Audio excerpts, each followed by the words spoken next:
নমস্কার, আমি দেবপ্রসাদ গাইন চলে এলাম প্রত্যেক দিনের মতো।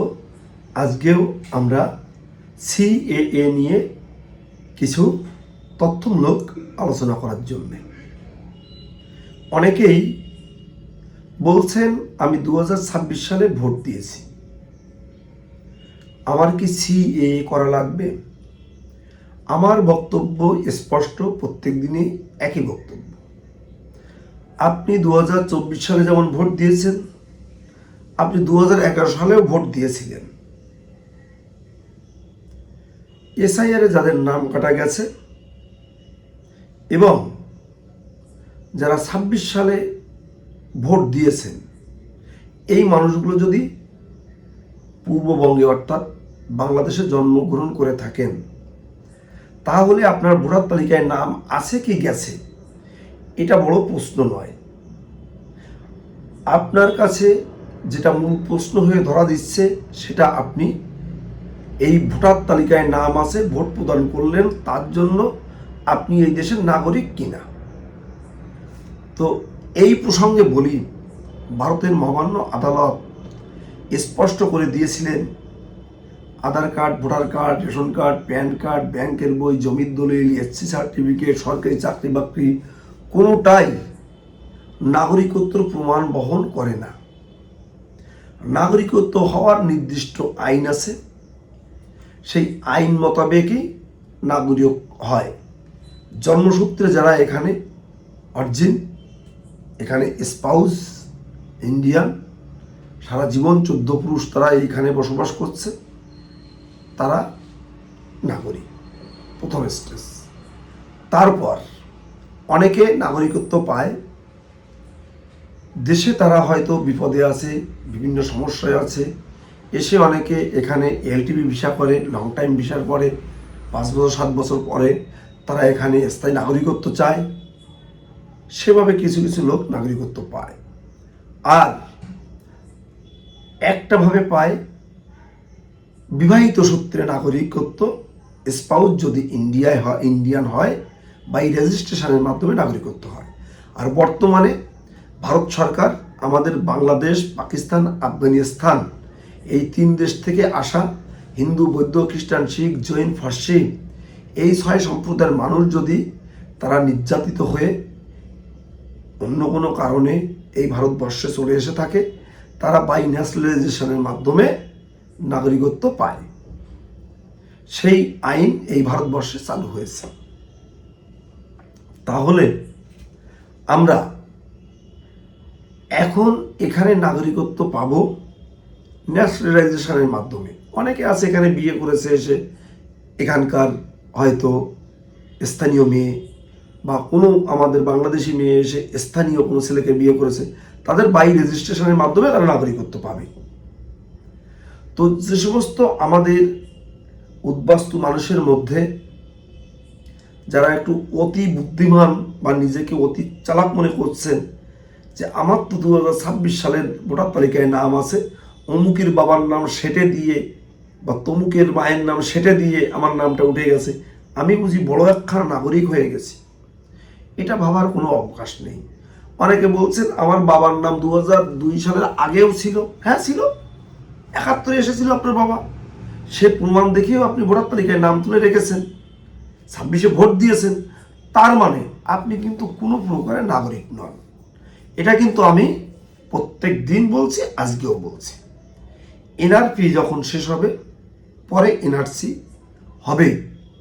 সে কে চিল্লাপাল্লা করলো, কে ওই বটতলায় বসে একটু অনশন করলো, কে একটু ওই রাস্তা আটকিয়ে রাস্তা অবরোধ করলো, এতে কিন্তু ভারত সরকারের কিছু যায় আসে না। আপনি বিদেশ থেকে এসে এখানে উড়িয়ে এসে জুড়িয়ে বসে পড়েছেন, তাদের জায়গা দখল করে বসে আছেন, ভোগ দখল করছেন। সেই দেশ আপনাদের বলেছে যে আপনাদের নাগরিকত্ব দিচ্ছে, তার এই এই এই এই এই ক্যাটাগরি আছে, এর মাধ্যমে আপনার নাগরিকত্ব নিন। আপনাদের এত লুকোচুরি কেন? কেন এত লুকোচুরি? লুকোচুরি অনেকে বলছে আমি বাংলাদেশি, যদি আমি বলে দিই তাহলে আমি তো বাংলাদেশি প্রমাণিত হয়ে গেলাম। তা আপনি আপনার স্বদেশ স্বভূমি সেগুলোরে আপনি বলতে পারছেন না। কোথায় আপনার জন্ম, কোথায় আপনার বাড়ি ছিল, সেটা বলতে পারছেন না। কবির সুন্দর একটা ভাষা আমার সবসময় মাথার ভিতরে রাখি একটা কারণে। আমাকে কেউ যদি জিজ্ঞাসা করে বাড়ি কোথায়, আমি কিন্তু এক বাক্যেই বলি আমি বাংলাদেশি, ইন্ডিয়াতে এসে নাগরিকত্ব নিয়েছি। দেখবেন জন্মস্থানের কথা মানুষ ভুলে যায়, মাতৃভূমির কথা মানুষ ভুলে যায়। কবি স্পষ্টভাবে তার প্রতিবাদী কথায় বলেছে, স্বদেশের উপর নাহি যার মন, কি বলে মানুষ তার পশু সেই জন। আমরা স্বদেশকে কিভাবে ভুলে যাই? যে দেশ, যে মা, যে মাটি আমাদের, সেটাকে আমরা ভুলে যাচ্ছি, বলতে লজ্জা পাচ্ছি।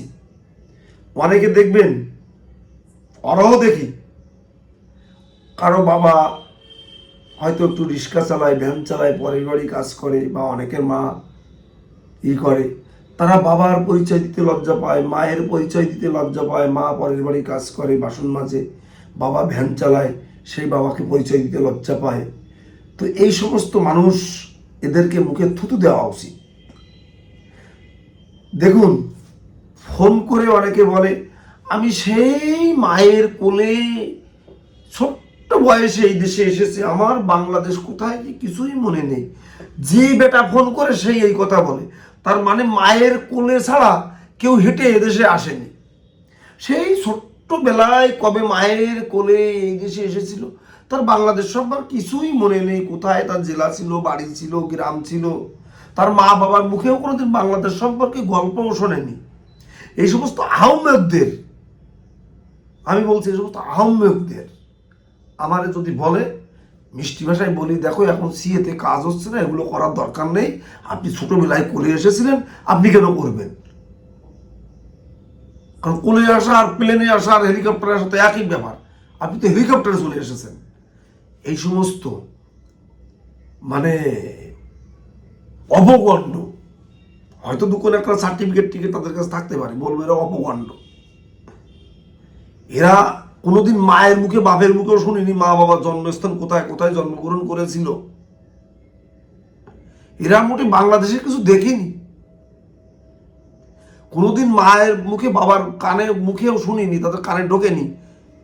তার বাবা কোনোদিন বলেইনি, তাদের সাথে গল্পও করেনি যে আমি বাংলাদেশে, আমার অমুক জেলা ছিল, অমুক গ্রাম ছিল, বাড়ির সামনে বড় নদী ছিল, মাছ ধরতাম, গরু রাখতাম, গোয়ালে গরু ছিল, বাপ ঠাকুরদাদার এত বিঘে জমি ছিল, তাও কোনোদিন শোনেনি। সেই মায়ের কোলে এতটুকু থাকতে এসেছিল, ব্যাস ওই পর্যন্তই। এই সমস্ত ঢ্যাবনাগুলো যদি আমার ফোন করে, তাদের আমি একদম মানে গালাগালি তো দেওয়া যায় না, অনেকে দিয়েও দিই, দিয়ে মুখের উপরে ফোন কেটে দিই, বলে আপনার কাজ আমার এখানে হবে না, আর আপনার সিএ হবেই না। তো যাই হোক, এ সমস্ত বলতে গেলে আসলে মাথা গরম হয়ে যায়। পরিচয় দিতে লজ্জা করবে যে আমি বাংলাদেশ থেকে এসেছি। আহা হা হা, তুমি বড় ভারতীয় হয়ে গেছো, পালায় এসে চোরের মতো পালিয়ে এসেছো। ওখানে কাঁটাতারের বেড়া নিচে দিয়ে পিটিয়ে করছে, কাঁটাতারের বেড়া মানে একেবারে দাগ ফেলানো রয়েছে, পালিয়ে এসে এখানে এসেই তুমি হচ্ছে সাধু হয়ে গেছো একদম। হ্যাঁ, তোমাদের সিএ করার দরকার নেই, তোমাদের যা দরকার সেটা সরকার করবে, সেটা করবে। হয় ওয়ার্ক পারমিট দিয়ে এখানে কর্মচারী হিসেবে এই দেশে রাখবে, আর তা না হলে ডিটেনশন ক্যাম্পে রাখুক, এটাই আমরা চাই। সুযোগ তুমি এসে Aadhaar card, voter card, ration card, PAN card, ব্যাংকের বই, এসসি কার্ড, এত কাগজ করতে পেরেছো, আর এটা করতে গেলে চুলকানি বেড়ে যাচ্ছে না? যাই হোক বন্ধুরা, মাথাটা গরম হয়ে যাচ্ছে, অনেকের এই ধরনের ফোন পাই তো, যে কারণে তো আপনাদের উদ্দেশ্যে বলছি না। তো যারা তোমরা সিএতে আবেদন করবে তাদেরকে বলবো 2014 সালের 31শে ডিসেম্বরের ভিতরে যদি কোনো কাগজপত্র থেকে থাকে, যেমন Aadhaar card, voter card, ration card, PAN card, ব্যাংকের বই, জমির দলিল ইত্যাদি ইত্যাদি, এগুলো থাকলে অবশ্যই কিন্তু সিএতে তোমরা আবেদন করতে পারবে। 3টে কোর্ট নটারি, একটি ধর্মীয় সার্টিফিকেট, আর বাংলাদেশ থেকে নিজের অথবা বাবার, ঠাকুরদাদার, মায়ের মা, মায়ের বাবা, এদের জন্ম সার্টিফিকেট, স্কুল সার্টিফিকেট, তাদের ব্যাংকের বই, জমির দলিল, জমির পর্চা, যে কোনো কিছু হলে তোমরা সিএতে আবেদন করতে পারবে। আর যারা ভাবছো কোথায় করব, কিভাবে করব, ভুলভাল করবে না, কিন্তু ভালো জায়গার থেকে সিএতে আবেদন করবে। আমার ফোন নাম্বার 9804682324। ফোন করবে, তোমাদের জেলাতে কোথায় কিভাবে অ্যাপ্লিকেশন করছে, কারা করছে, আমি ফোন নাম্বার দিয়ে দেবো। শুধু পশ্চিমবঙ্গে নয়, পশ্চিমবঙ্গ জেলাগুলোতে নয়, পশ্চিমবঙ্গের যে কোনো জেলার যারা উদ্বাস্তু মানুষ আছে আমাকে ফোন করবে, আমি তোমাদের কোথায়, কোন জেলায় কোথায় হচ্ছে বলে দেবো। যদি কোথাও যদি মিসিং হয়ে যায় বলবেন, আমি আপনাদের এখানে বসে কিভাবে সিএতে আবেদন করতে হবে সার্বিক সহযোগিতা করে দেব। এছাড়া ভারতবর্ষের যে কোনো রাজ্যে আমাদের উদ্বাস্তু মানুষ তোমরা যদি থেকে থাকো, আমার এই প্রতিবেদন দেখে থাকো, তোমরা অবশ্যই যোগাযোগ করবে।